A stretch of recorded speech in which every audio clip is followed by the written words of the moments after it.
Hari ni banyak pilihan dia aku. Ini banyak lagi. Makan kepak ah. Bang, kepak dengan kepak dengan peha.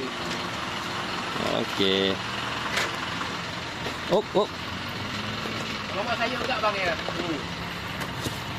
Original ke cheese bang? Cheese Ni. Oh. Nak duit. Mana? Cheese 11 bang. 11. Okey, kejap saya pulang. RM4. 1, 2, 3, 4. Terima kasih jual bang ya.